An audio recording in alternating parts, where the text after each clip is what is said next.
All right, guys, what is going on? Welcome to episode 39 of the MFW show. You guys are joining quicker and quicker every week. We have a bunch of new viewers. So before we get started, thank you for supporting the show. Thank you for everything that you guys do online to support the brand, support the product. I can't say thank you enough, and I want to make it a point to say thank you to you guys every week because we wouldn't do this show if it wasn't for you guys, and we wouldn't be doing what we're doing if it wasn't for you guys either. So thank you. Yeah. Also say thank you to KT for everything. No, seriously, guys. Jonathan said it. Thank you guys for supporting us week in and week out, online, offline, and appreciate it. Let us having fun while we work. I miss you too, Michael. All right. So let's go ahead. We got a video for you. We just launched it today. Some of you guys are going to get very excited about this video. I was excited shooting it. He was excited watching it and filming it. So we just filmed like an hour ago. Yeah, like 2 hours ago, probably. All right. So let's go. Let's try to do this as best as possible, and we'll see when we come back here. What's going on, guys? This is MCS Red. Today I got a video for you on the new DMR Gen 2 valve. Now, we did a lot of testing, KT and I specifically, on how we could tighten up and allow for a wider range of FPS and enable you as the user and player to pinpoint FPS to exactly where you want it to be. So our solution was this product right here. So what we've done on my left-hand side of, you can see the Gen 1 valve. Which has basically a section here that's completely not sealed, and it has two holes, one on the top and one on the bottom.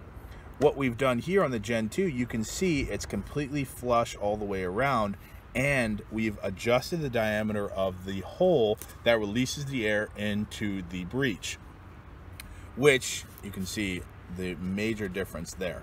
So you're getting a much more precise entry of air per shot, and you're going to see here later on in this video when we do a little test demonstrating this Gen 2 valve in the DMR. When you get your kit, you're going to get the Gen 2 valve, also the modified trigger anchor screw, and this is going to be the same one that you use to basically secure the trigger frame into the lower receiver. And you also, most of you have already received these in your DMR or 468. You get your 6-spring kit. Now, as you can see here, you have different tension. You have your low, medium, and high, and then you also have the same type of thing here. Black is low, your silver is medium, and your gold is high. You can use a periodic table to essentially think of it as a metal. Metal, silver, and gold, of course. So what we're going to do is I'm actually going to demonstrate a marker that we have here, which is Lou Arthur's. He sent it in to me to be upgraded. So I'm going to show you the consistency that you can expect. Now, keep in mind, the DMR is a platform that was designed to shoot shape projectiles, first strikes, etc. So for this consistency, we have to show you, we're going to show you that with those projectiles. I'm also going to show you how easy it is to get into your lower receiver and your spring, velocity spring and spring guide to adjust and pinpoint exactly where you want to be. So we'll go ahead and see where we're at right now. We have a 13 cubic inch tank with the new universal guide rod, which makes it also a lot easier to get into your lower receiver here. We got plenty of juice. We've got some first strikes here. Take a couple shots. All right, let's see where we're at. Shot number 1, 275, 273, 272, 274. Okay, now I want to show you, let's say, relatively speaking, if your velocity is a little high or a little low, depending on the barrel and projectiles that you're using. Also the batch of first strikes. It's a lot easier to get into the lower. I'm going to remove the mag well there. So we're going to back it off just a little bit. Depending on where your tank is located in the bonnet, you have to keep in mind that you're going to have to adjust. So I can actually probably leave it where it was at. I'll actually leave that.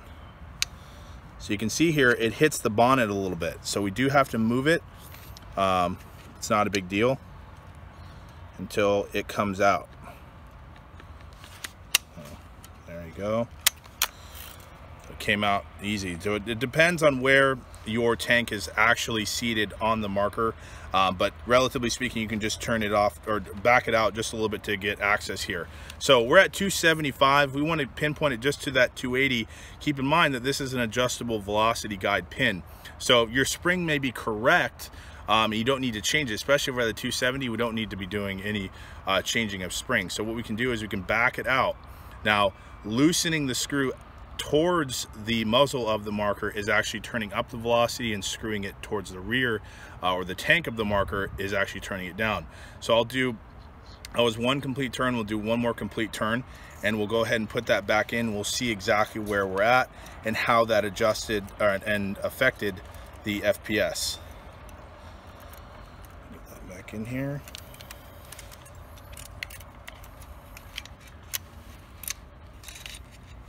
Okay, nice and secure. Take our stock back, and like I said, the universal guide rod adapter allows for you to get into the lower receiver and adjust velocity a lot easier. Okay, we adjusted it out a few turns here. Let's see where we're at with the adjustment. Hopefully we'll be around the 280 mark.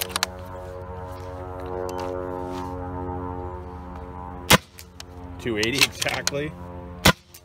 284, 279, 283, 282, 283, 283.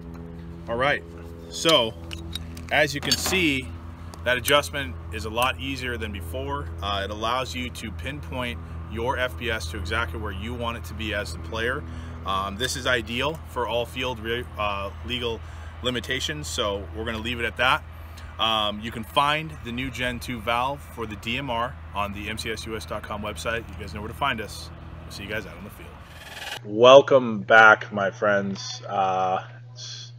Hope you enjoyed. Oh, wait a minute here. So something went wrong. I think we're still going, just like last week. Yeah, I think it's happening last week too. All right, so we hope you enjoyed that video. That was, like I said, it was really cool for us to film that. We worked really hard on basically dialing in how we're going to, wait a minute here, how we're going to make these markers more consistent. And a lot of you guys have seen the PTR video on the consistency there, and I mean we're experiencing plus or minus 2 with our one-shot barrel and shape projectile rounds. Now we have the DMR, which is the original version, and we also will have the 468 here in the near future. So all of you guys that have had the 468 or have the DMR earlier generations have the ability to get your hands on the Gen 2 valve and take advantage of that consistency. Now, that consistency, before everyone just thinks that the valve is going to make your gun more consistent, there's two other factors that come into play here. This first one is the output pressure of your tank, and we've talked about this before, but we really need to have at least make sure that that's, yeah, you're gonna have to close that out again. Wait, turn off that. We can't see the comments though. There you go. Okay. All right. Sorry about that. We want to make sure we could see your guys' comments here. Okay. So, like I said, the first thing that you want of the two, you want to always keep in mind is the output pressure of your tank. And we've talked about that our markers really work optimally at the 830 to 850 output pressure. So one thing that we're doing here with the Ninja tanks and stuff is we're going to be testing them to make sure that they're hitting that mark. I've yet to see a tank that's ever been just 800 psi on the dot. Usually if it's around 800, it'll drop, which then could affect your FPS with any of our markers, especially the kits. So you want to make sure that your tank is at that 830 to 850 mark. If you get a complete marker with the air and stock option, we'll test that tank before it leaves here just to make sure that we're getting them where they need to be.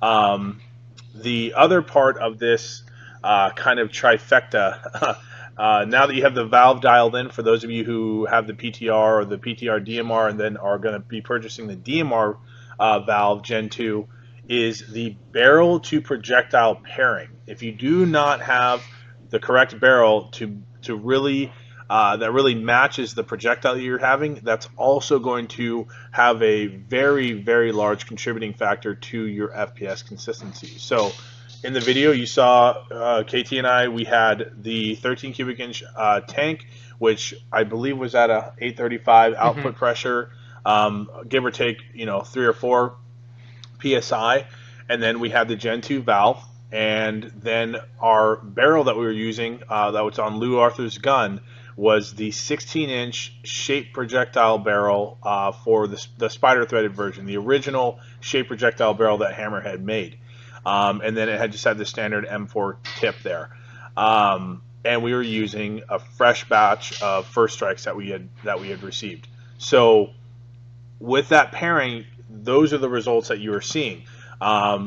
What you guys have when you receive the marker or when you're upgrading, that barrel to projectile pairing is going to be very important. For those of you using round ball, you are probably not going to see as tight of grouping just because those rounds are not as consistent as shape projectiles. We did do the test with our polymer rounds, which are very consistent round to round as far as weight. And we were still getting relatively the same results, but with the first strikes, it ultimately tightened up to the best optimal that you saw there. So keep that in mind. The Gen 2 bolt for first strikes is muy bueno, but Gen 2 valve. Yeah, the combination of valve, springs, barrels, air, it adds up to how consistent the shot can be. Keep in mind though, your air tank may play a big role on your velocity. Some of the tanks here, fresh new air tank from Ninja, some of them we get like 750, and we call them, they ask us to take the bonnet off and add in another shim, another little washer that they sent to us, and that increases the output pressure a little bit there. But so keep in mind, if you have low velocity, check your air tank first. Of course, if you cannot adjust it, say you can turn the spring up a little bit, go ahead and turn it in. If you can swap a spring, go ahead and swap it out. But if you have done all that and you still don't get the velocity you desired, then go ahead and check the tank pressure to make sure your output is the right pressure that should be. So it's a big factor, and like I said, if you're using a Ninja tank, I can't really speak for First Strike tanks or Old Gorilla tanks or Tippmann tanks, but the Ninja tanks, there are tons of videos on YouTube that show you how to remove the bonnet and add those shims or remove them, and it's very informative. It's very easy to do. It's not, you always want to make sure that your tank is empty before you do that, but it's really easy. So you guys will be able to do that, especially if you're using our Ninja tanks and that's all that we carry here, but you'll be able to do that. Chris Kelly, we do not have the tanks that we get from Ninja that are for the 13 CI are not the Pro V2s, they're the standard reg. The Pro V2s, from what I've heard, those come 850, right? Output pressure? It should be around 800 to 850, somewhere around there. So like I said, you have to check the actual pressure itself. They're not consistent. Every single tank are the same. So you need to check to whether it's the output pressure is what you're looking for. One thing to note though, the tanks that we're carrying, it has the micro gauge in it. Some of the one that you can get from Ninja, they don't have the micro gauge. So definitely look into that before you make a purchase. The one we have is the ultra light version. It has this, the small gauge, micro gauge, and that allows you, when you put into a 468 specifically, you rack back the handle. It doesn't interfere the charging handle, and you can do have full rack back. Previously, when we first released the 468, we were using the bigger gauge version on the regulator, and if you have the tank and the gauge on the top position, the charging hand will hit it, and you can't rack it back. And some people are having a lot of problem with that. So that's why we went with strictly only using an ultralight version with a smaller gauge. I don't know who's asking, I forgot the name.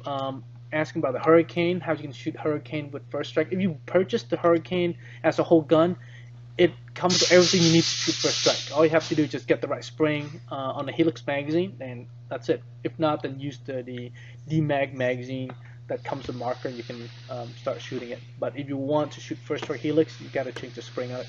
That doesn't mean this won't work on a standard spring. It will work, but it's not won't feed as consistent. If you want to have your helix feed consistently, then you want to change the springs on it. That's it. Other than that, good to go. Let's see here. Let's do the auction. Let's get that going. I don't know why our video is lagging here, but hopefully the comments will update as significant as possible. Today we have a 468. This is basically a variant of the Bulldog series that I did. This one's got a little bit more bells and whistles. Got the PTS Magpul collapsible stock here, black remote line adapter. This has the Gen 2 Javelin, I believe, or plastic bolt. Yep, has a Gen 2 Javelin with a one-piece upper. It also has standard magwell.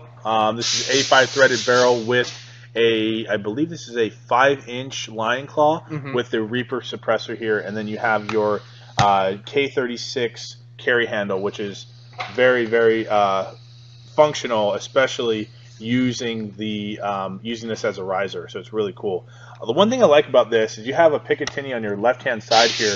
I've seen a couple guys put a laser sight, and it goes right along this rail, and so you can actually put a small vertical here if you want to, but that laser sight goes right over your hand, so it doesn't get in the way at all, and you'll actually be able to use that. It's a very functional piece, super lightweight.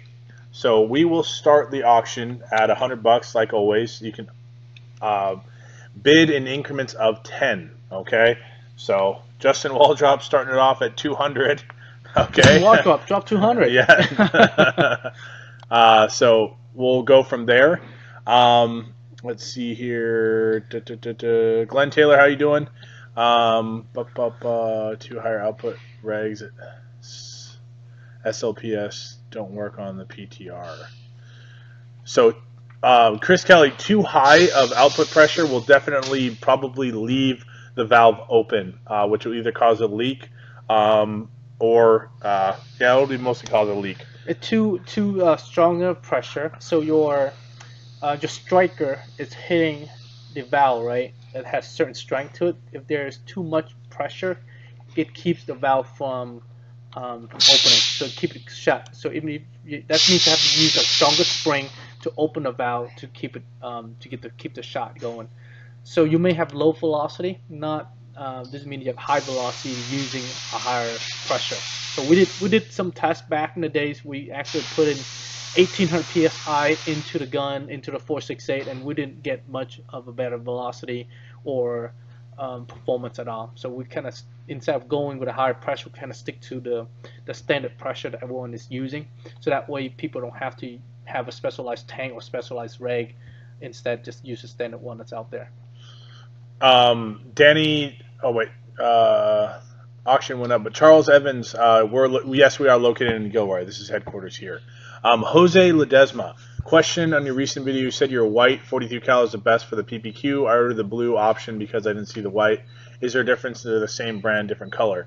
All of the 43 cal paint that we offer here is the best, and this is from what we've heard from our supplier, the person who makes this pistol, that the rounds that we carry are the best for performance-wise of the PPQ. So white, the blue, the red, which are the ones that we did have some yellow. I don't think we have any more. We used to have yellow. We used to have, I think, some pink ones. Yeah, too, pink one too. We use a bunch of different colors. Right now we narrowed down 3 colors. One red and blue. That's it. And then but the third one I have is clear for training, so they don't make a mess. The idea is that when they shoot their the gear, the attack gear, it doesn't leave a color and stain. So we use kind of clear color so that we can just use a warm towel and just warm water towel and kind of wipe it off, and it comes off easy, rather than trying to different color. They're concerned that the pigment of the paintball can stain their gears. So the like I said, in the video I said the white because that's what I was using at that time, but what I meant to say was all of them that we carry here are optimal for the PPQ. Same basic, same production, same brand, same manufacturing, same machine, just different color pigment on Right. on the shell and the paint. I really wanted to. I want to talk about that video too because recently I've been seeing a lot of discussions going on Facebook and a couple other sites regarding the FPS. Now, scientifically speaking, even at a high velocity like 300, okay, the kinetic impact or the impact rating, the joule rating of it actually hitting you is nowhere near what a 68 caliber at the same velocity is. So unfortunately, that's great. So I mean, even if it's high, you can expect that it's not going to do any damage to you. It's not going to hurt anymore or anything like that. But from an insurance standpoint, from the field's perspective, that doesn't clarify. They don't do that off the scientific side. They do that off of the. You got to go to pinned comment. There you go. They do it off of FPS. So if it's over 300 FPS, they may or may not let you use it. What I have seen is most fields don't even do the chrono for it. One, because their chronos usually use the handheld ones, and they don't usually pick up the 43 cal very well. In the video, you saw that I used a light chrono, and that's a ballistics rated chrono. Mm-hmm. So it was able to pick it up pretty well. Now, like I said, the test that I've done that I did in the video, that was about the 7th unit that I've tested, and the highest FPS that I have ever received was 330, 339, 338, which I had today. But that was right here in the warehouse with our 12 grams and those white 43 cal projectiles. There are a lot of different companies out there that make 12 gram CO2 cylinders. I don't know if there's a difference there. I don't know if maybe ours isn't as powerful as a Crossman or Daisy because those are used for air guns. I would expect it to be a little bit higher output just because it needs to propel those projectiles at a higher FPS. But that I don't know. So I can only do the test on what I have here. I can tell you though, and this is with any CO2, projectile or a CO2 run system, that your first couple shots are always going to be high FPS, and that is because the system is getting through or is basically warming up to the CO2. It's also temperature regulated, so if it's cold outside, you're going to have fluctuations. If it's warm outside, you're going to have a decrease in fluctuations. So, So as definitely you saw, when you go to a field, you ask the field owner whether you can use your pistol, and most of the time you just show them how much shot you have. You show you have 8 shots. They don't really care about 8 shots. They're not going to care about you buying the paint. Just as long as you can be upfront about, hey, I'm using my pistol for my backup. It's not your primary. You're going to use what? 2 magazines? Yeah. So most fields will not care about the paint that you're using, even though they're not fuel paint. Especially it's not your primary, and especially you playing there and you paying regular entry fee for your marker, so for your game there, they're not going to do anything for you. So just kind of talk to the field owner. They will accommodate you. So let me show you guys on what we have coming next week. So this is what coming next week for you. Excuse me, next month. This is the PDW stock. It's kind of universal butt stock for you. It can go pretty much any gun that has a real ASA. You have 2 position. This is the extended position, and then this is the retracted position.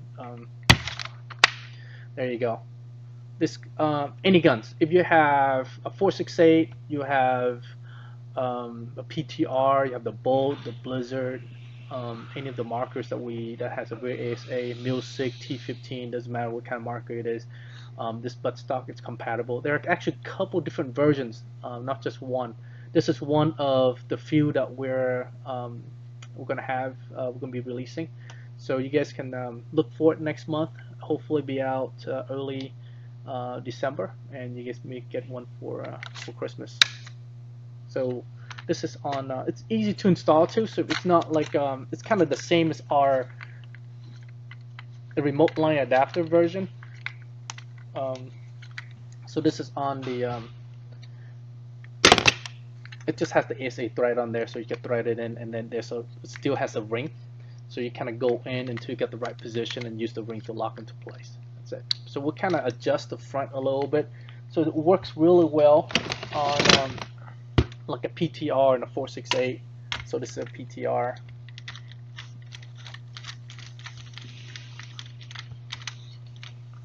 It kind of stopped right in the middle there. Not every gun, don't quote me for, not every gun will stop right in the right position. That's why we added the locking ring for you, so you can lock in the right position. But generally, it's you can't really make two threads meeting the right spot unless you actually produce them together. But there you go. This butt stock, though, a lot of people like it because it has a little bit of space right here when you put your mask on. Give you some like cheek well, so that you can actually put your face down the sight without having to kind of use a riser. So that's why a lot of people are looking for this type of the PDW stock. All right. Yeah, that's going to be a really awesome product. That probably long overdue. A lot of people wanted that for a while, but it's good that we have it now. Price and everything we'll probably release some of that information in the next coming weeks. We're still kind of talking that over on what we need to where we can make it essentially. There are a couple different versions, so different version has different price on it. Like I said, we're still kind of trying to figure things out. As soon as we have the details, we're gonna pass on to you guys, and that's how it looks.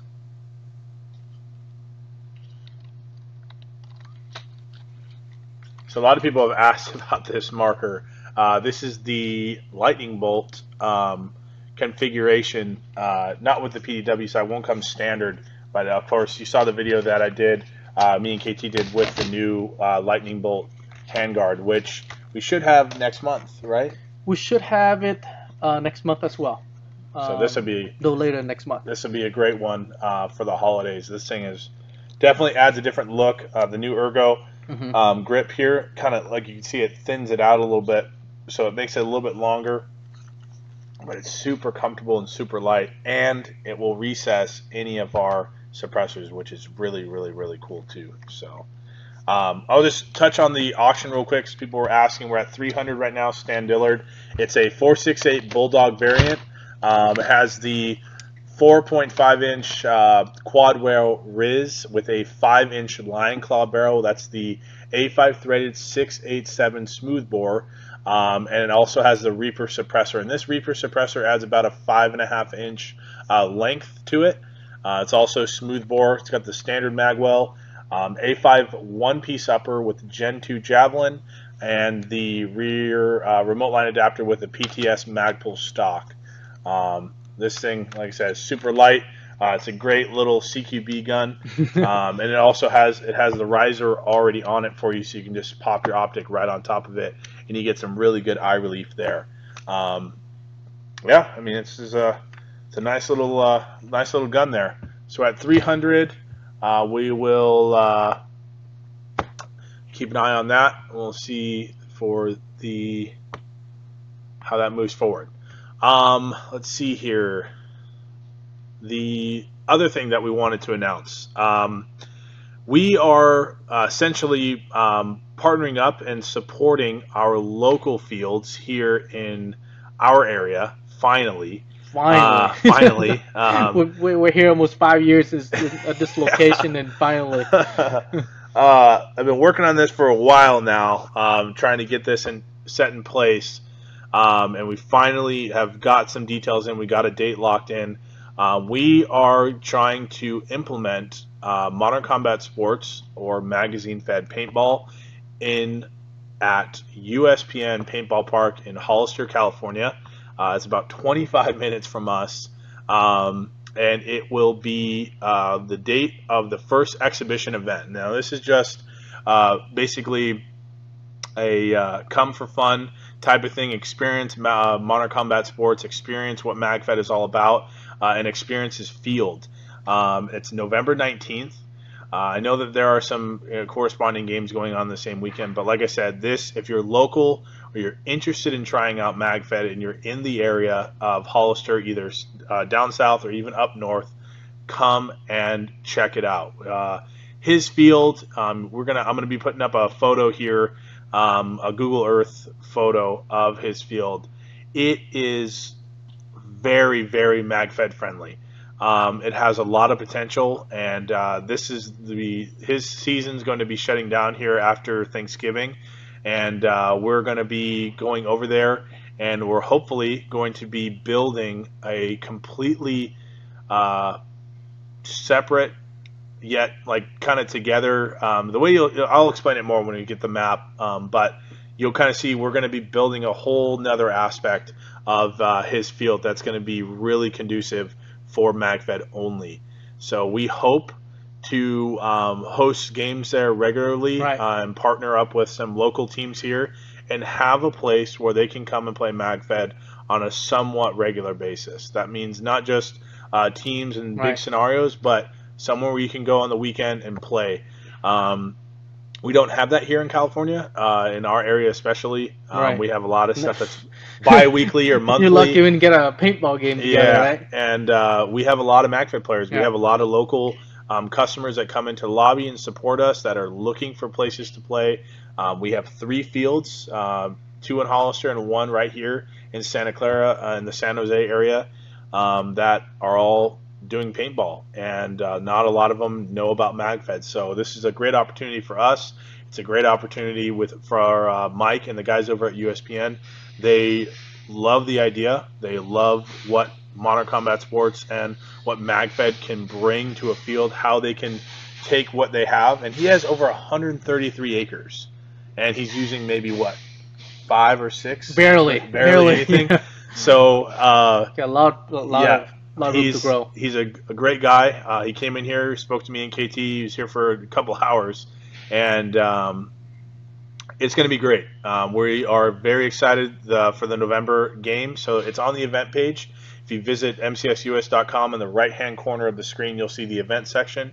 For all you ambassadors, I'm going to be reaching out to you guys. We're going to be we changed the event calendar a little bit, where now it's a blog page, so you can actually post your events and moderate them if you're an ambassador. So you can post them, and I won't actually have to approve them anymore. You can actually just post them, but I need to give you permission to do that. So for those of you who are not an ambassador but want to post your events, it doesn't matter where it is located in the world, you can do that on the events section on the website. You can just go ahead and once you log into the site, you just add an event in, and we just kind of fill out information and just post it, and we'll approve it once we review it, just to make sure the information is legit and not some obscene material up there. So that's why we need to at least filter that out.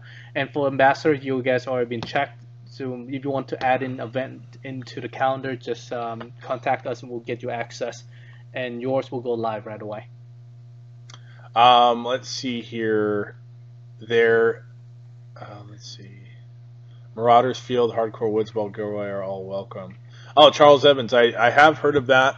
I have a couple of those customers come in here quite often, and that's great. I would love to get more information so we can promote that as well. But we really wanted to partner up with a local field so we can support it. You know, us being local, we're no longer open on the weekends, but it gives us an opportunity to get out in our area. We have a lot of there's not a lot to do in Gilroy as far as extracurriculars.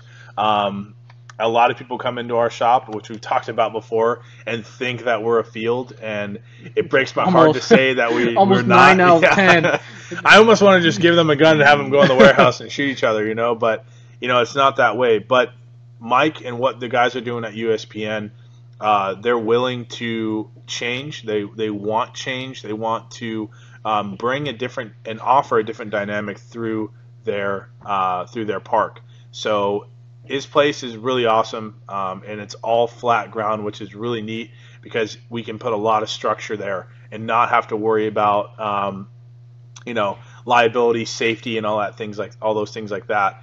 He also has roads, so it offers a bigger picture for us because we want to do large scale scenarios there. We want to offer games that people can look forward to throughout the year and things like that. So it's a great opportunity. I'm very excited to be working with those guys over there.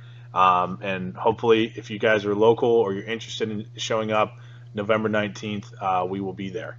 We're definitely going to grow the MagFed scene locally here. Yep. Our headquarters here, but we don't really have like a home field at all. It's the closest one is in Hollister, and it's not really MagFed field.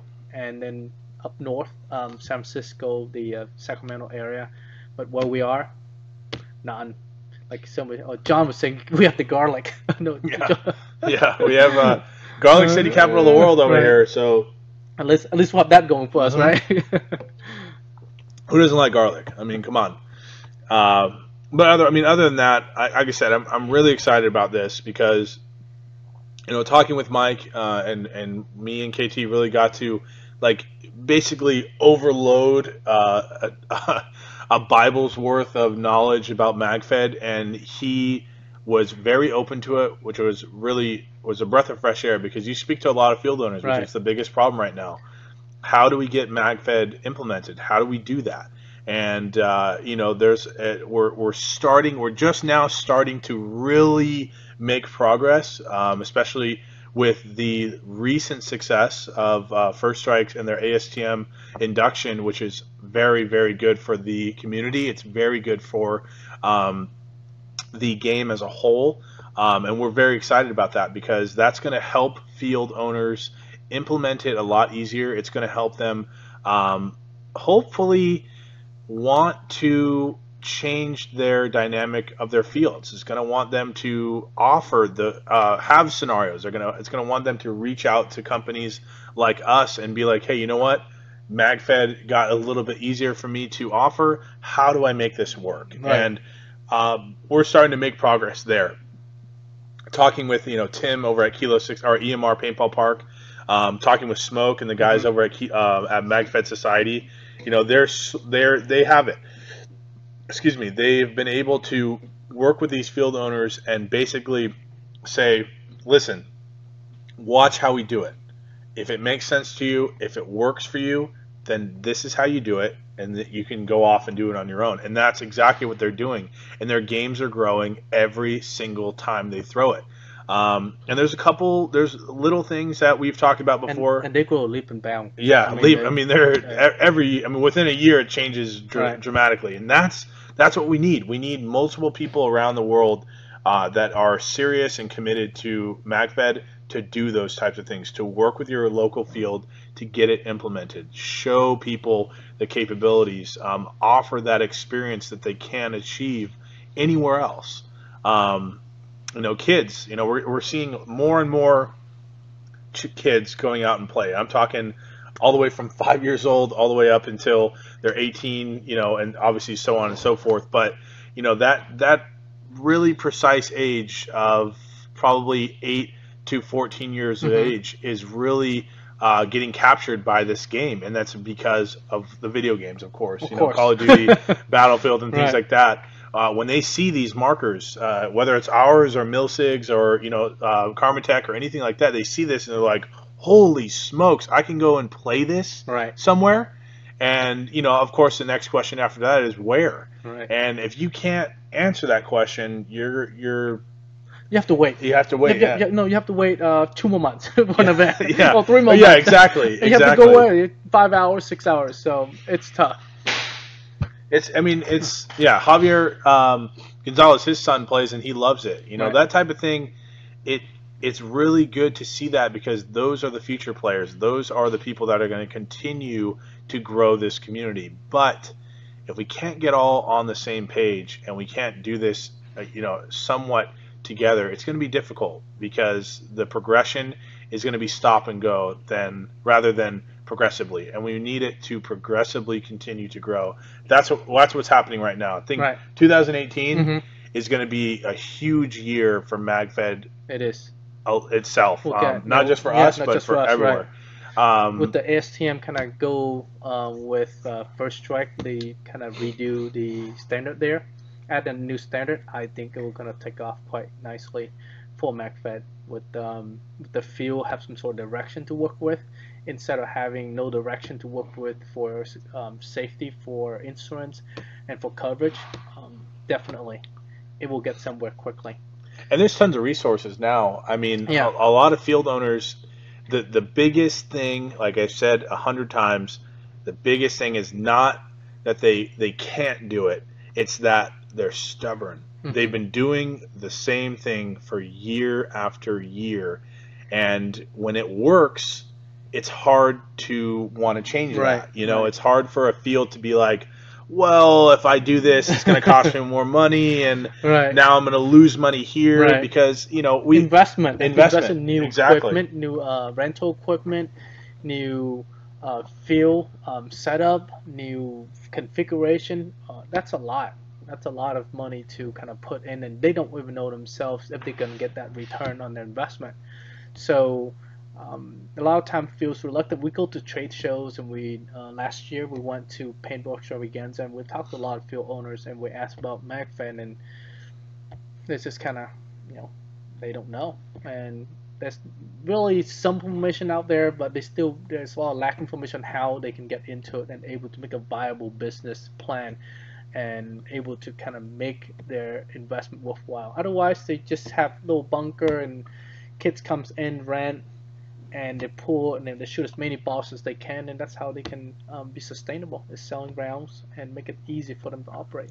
I think the most intimidating thing that I've heard from a lot of people when it comes to growing or making MagFed known in their area is when you get like 8 to 15 guys that all play MagFed and you just show up. Right. And then you got your hopper ball players, your birthday parties, and your walk-ons, and they're all like, what the hell is going on here? Like, what is this? Like, why are those guys dressed all like that in combat gear and plate carriers and all that? Like, it scares a living shit out of them. But then what it does is it gets the field owner being like, whoa, like, if you can get the attention of my entire customer base just by showing up, not even playing, just by showing up in your gear with your markers, your first strikes, etc., that should speak volumes to that field owner, because that is the same type of basically a reaction that he's going to get by having MagFed there. Creating that experience. It's basically, don't just put one team on this side, one team on that side, and eliminate each other.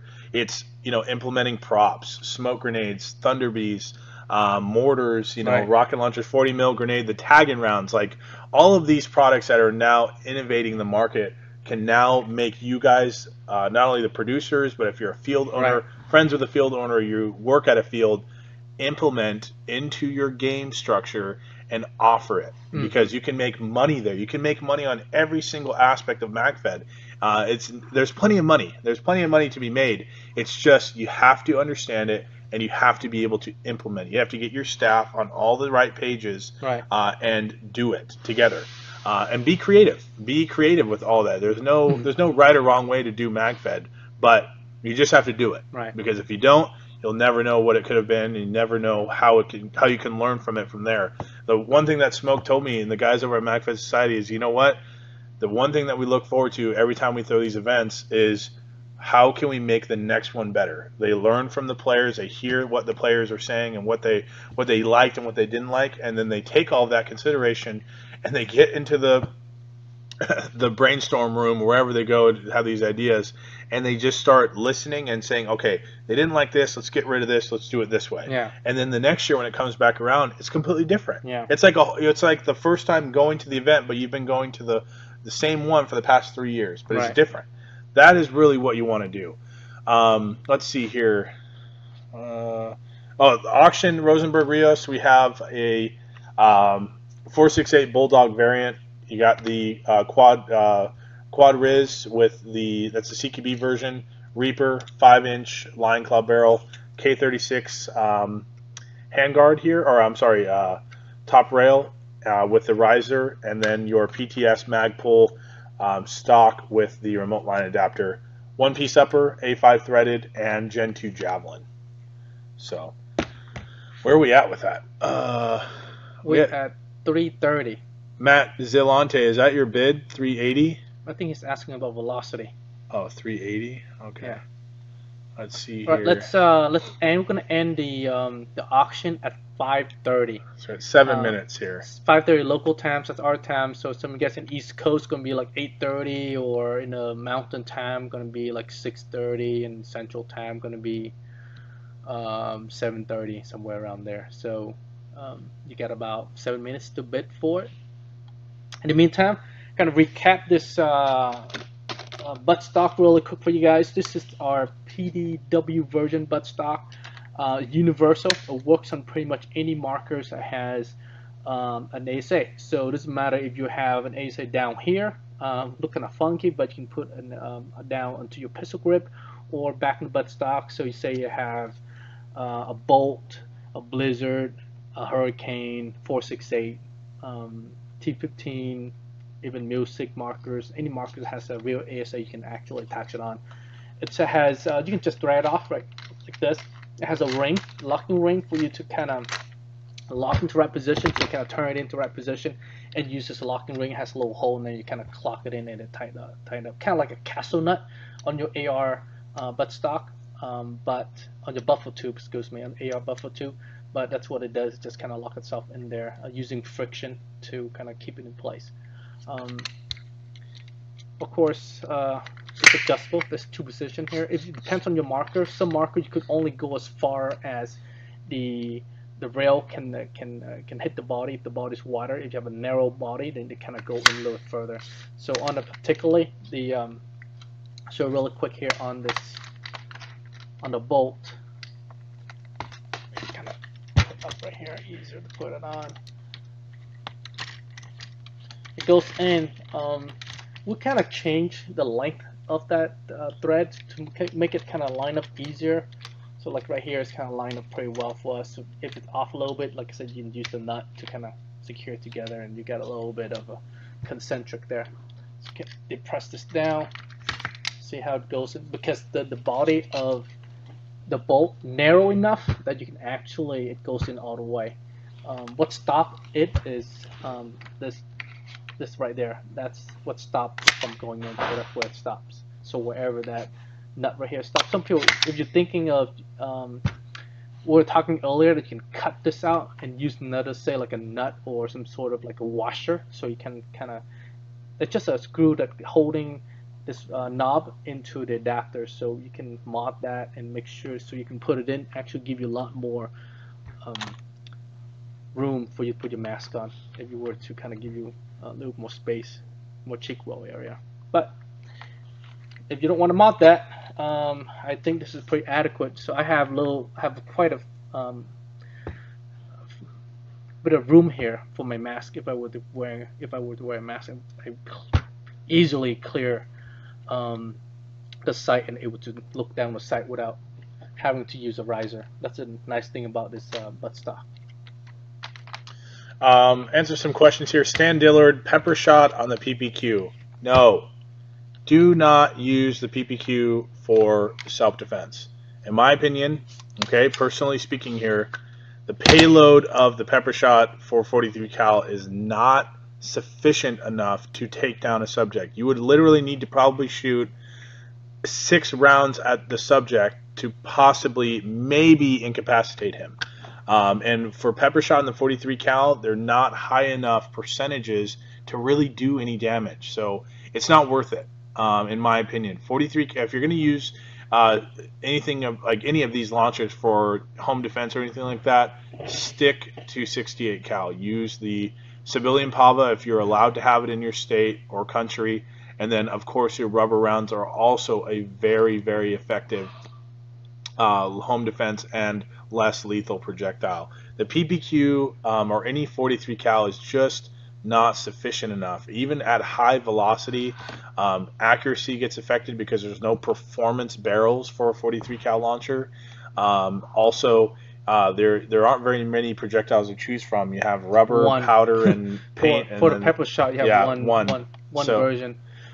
And this burst is not that great. Most times you'll be shooting indoor. Yeah. So you have to be careful too. You all might be the subject instead, right? So we recommend if you're gonna shoot a pepper shot, get the tip X or use your own MFW markers. You know, have your air, everything ready. Moment notice, slap a mag in, and off you go. You're gonna use that for home defense or something like that. But I would suggest practice, be good at it, know how to operate it. Get some rounds, get some of those powder training rounds, and to see how the round disperse. I would suggest even get someone to shoot at you, and so that way you know how it feels, know the effect of the pepper. Otherwise, you don't know this effect, and you don't know how to counteract that. Right? You know, you have to know your tools. You know what it does before it actually make it functional for you. So that would suggest if you're gonna use it for defense, for home defense. Yeah, there. You know, like I said, it's just it's not a viable. Realistically, yes, it will. It will probably have a psychological impact, but when you fire it, it doesn't have that like oomph that you would want out of a self-defense system. It also, the accuracy and reliability is not what you would want. On top of that, you would have to put a 12 gram in, screw it down, load a mag, and then do it, because you can't leave the CO2, the 12 grams in the into the pistol grip, because probably over time that seal would get weak and then just leak all the air out. So that time that you would need it, you would have to do it all over again, and that in a life-threatening situation, it's not reliable. I would not trust my life, my family's life, or anything in the hands of that unit. Right. It's, you know, it was designed for training, and it was also can be used here in this aspect. So stand in that aspect, or like I said, do not. I would not do that. Do not tell anyone to use that for home defense. Don't do that for yourself, and it's just don't do it. The 68 cal stuff, you know, that would work the best, because you have a psychological factor with MagFed. You also have the oomph, like the shot, The impact. and then the impact itself.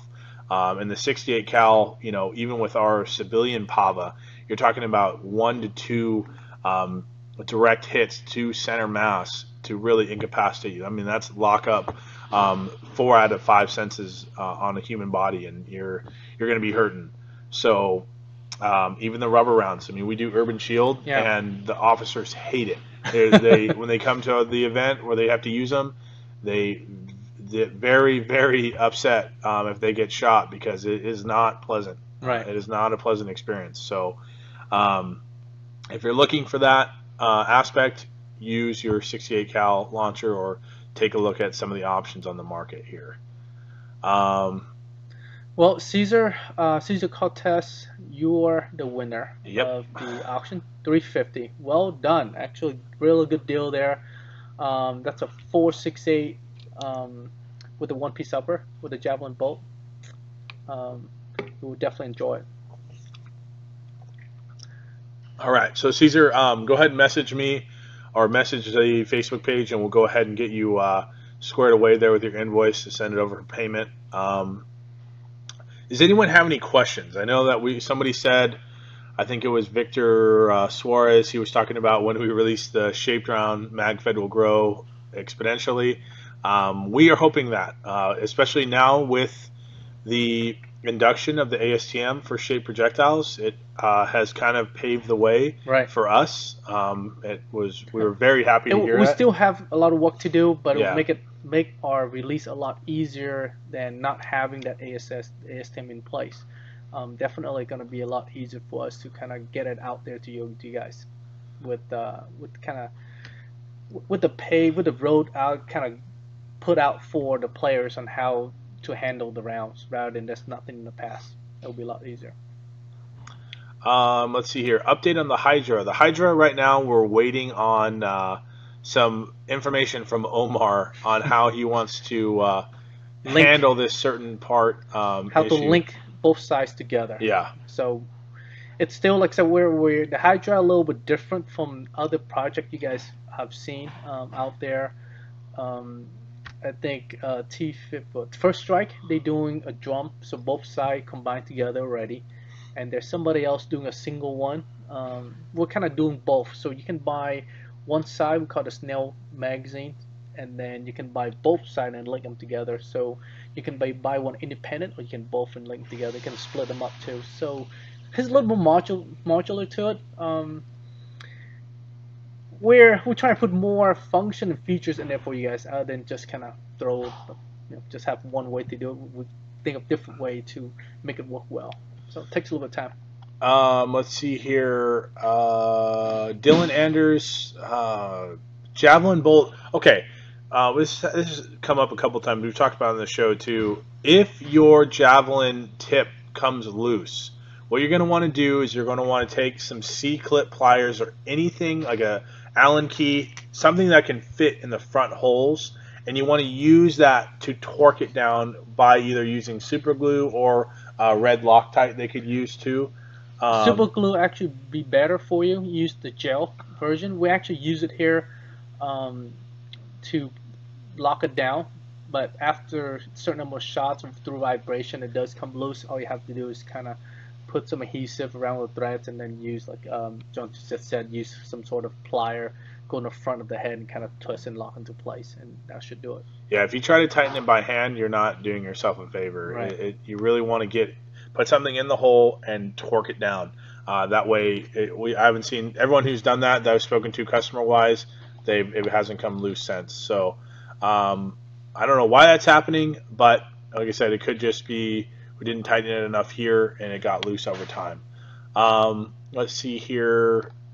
The Jose Ledesma, the red shape projectiles on our website, those are polymer. They're plastic. They're used for testing and zeroing in your sights and optics. They're not keep in foreplay. mind, yeah. Keep in mind though, the velocity gonna be not consistent on those red rounds because they're made of plastic. They're very in size. So they're best for just kind of shoot, just sight it down, taking shot practice. You will notice that it will shoot very consistent, and it will allow you kind of just do some practice shot on that. That's the main purpose. That's what we do here. We use those rounds to test to make sure the round doesn't flip when you just make sure it doesn't flip, because if the round flip, that means that when you shoot first strike, it will flip. So that will allow us to kind of use an inexpensive round to kind of test, make sure the system working okay, rather than using a 40-cent round. We're using a 10-cent round. So that's the main purpose for those plastic rounds. Felix Gonzalez, any info on insurance companies or anything that could show to field owners about FSR? The best part about the ASTM standard, from what I've gathered and what I've spoken to with some of the field owners who are already using FSR, is now that it's ASTM, it's been added. The word shape projectile has been added to the standard of paintball.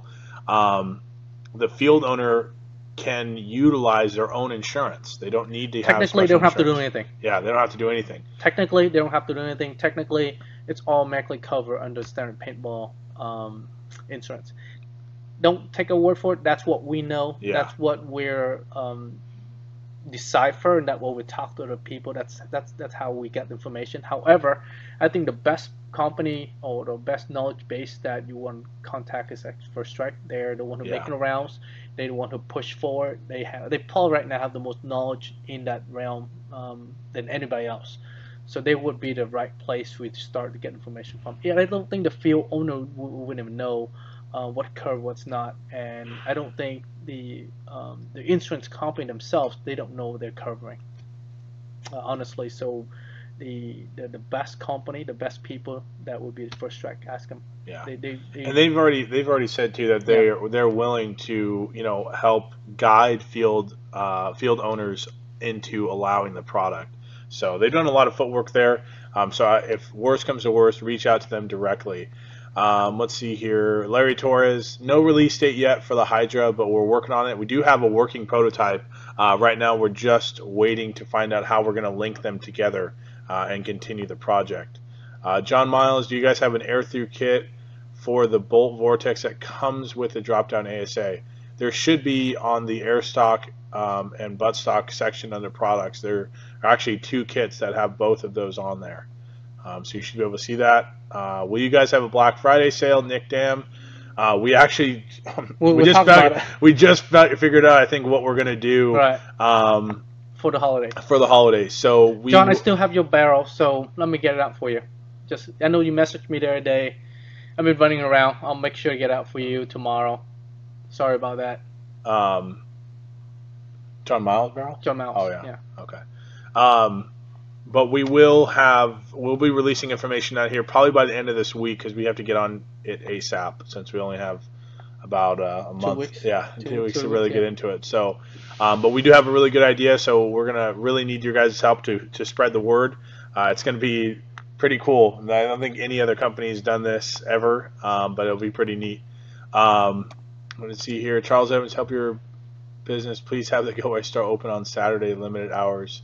Many people are forced to go online, potentially losing sales. Just saying, I'm in the market for a new MagFed and wanted to buy it at the store. Also, some stuff on Saturday. Just friendly suggestions. Stores have been hard to find lately.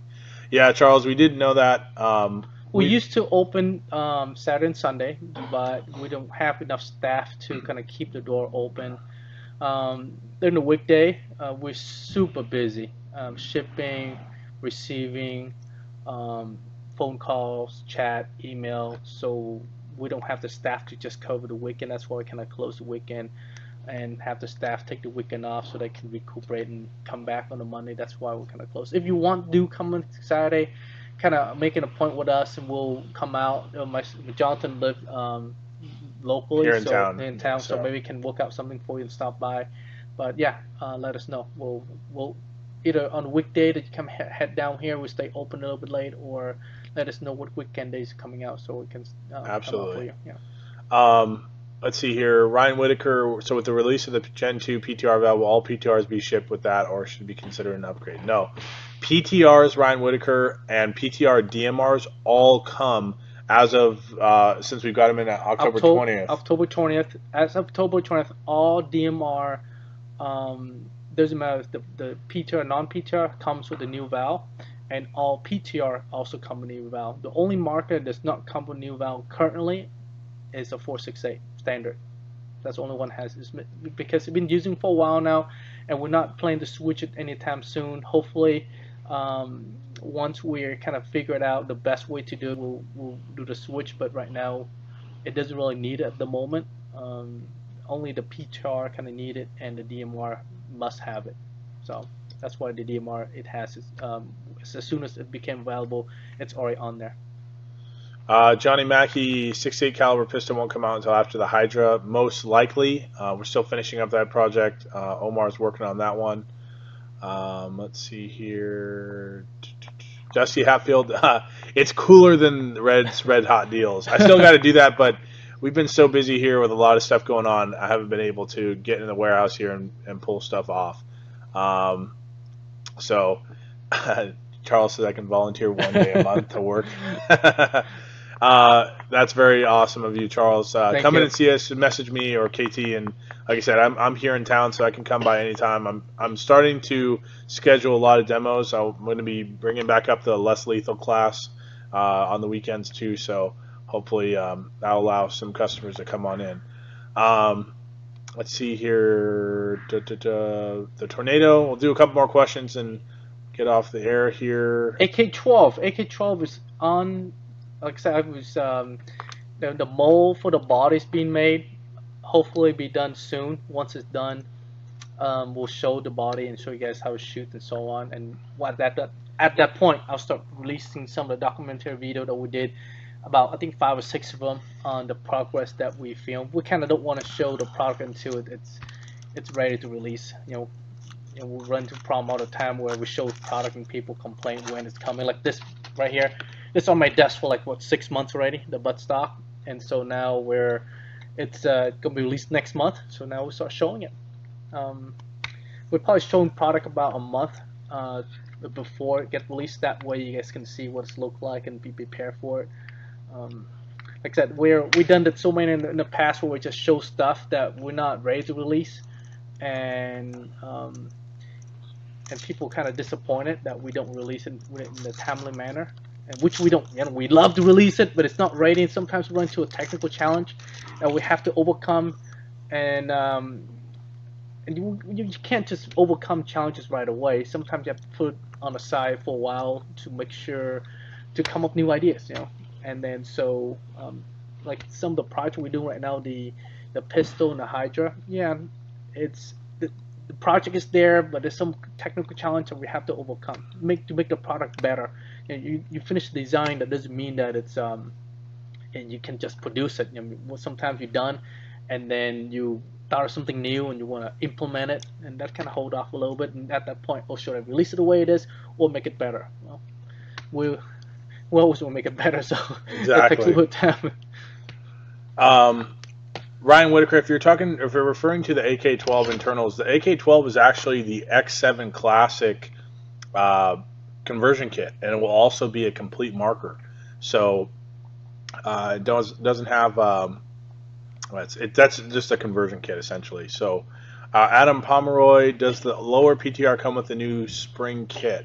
The spring kit's going to come with all the markers, 468 DMR, PTR, DMR. It's going to come with all of them. But the lower for the PTR will have the new valve as well. So any PTR configuration will have that. James Murray, PDW price is not out there yet. We'll probably give you some more information in the next week or two as it comes in. John Miles, when will the lightning bolt trigger frame be available? Hopefully, it's a trigger guard. So basically, you use your standard trigger frame that's already on the bolt, and then you just replace the trigger guard. I think next month too. It runs like about $15-20 for a trigger guard. You can put a new element to the marker. So basically, let me grab this marker right here. So this is your standard bolt, right, with the braided hose. So trigger guard right there. Just pull that off and replace it with this kind of Dusty called a gap killer. So that's how it looks. Pretty nifty. Something simple and add a new look to the marker. Let's see here. Doug Loft, yeah, I am eating my son's candy. He got more candy than I think I've ever did when I was a kid for some reason. I don't know what it was, just because he was a baby or something. I dressed him up as Chewbacca. Most of you guys saw that photo. It's pretty cool. But other than that, that's all I got for you guys today. You got anything else, KT? That's it, guys. If you guys have any questions, especially about the videos that we released today, PPQ Velocity or the Gen 2 valve. Dave De Silva, does the Gen 2 valve come with the 468 available on the site? The Gen 2 valve will be available on the site. It's already on the site. Oh, it's already on there. Just search Gen 2 valve. Just search 468 DMR. It should come up for you. Alright, thank you guys. Thank you for watching. Gonna say hi to a few people: Dusty, Callista, Joseph, John. Who else? Corey was on there. Rosenberg. I don't know. Sorry. There's a lot of guys on there. Cody Evans, Pat, we're looking to place an order here by the end of this year. We still have a warehouse, a lot of stuff we've been trying to clean out, and it takes a long time. We moved to this warehouse 5 years ago, and we still have pallets that's not open yet. That's how much work we have ahead of us. So we're trying to take everything off and clean it up so we can bring new stuff in, and that's been a challenge for us for last like 5 years. We're still cranking it out. Beyond that, we still have to do shipping, operation, getting stuff out, R&D, daily shenanigans, and sometimes we get a little bit of fire to put out. That's what we have on the plates. We're looking to do that here though soon. Yeah. So stay up to date with us, and we'll announce it on the site. But other than that, we'll see you guys later. All right, thanks guys. Thank you for watching. See you out there.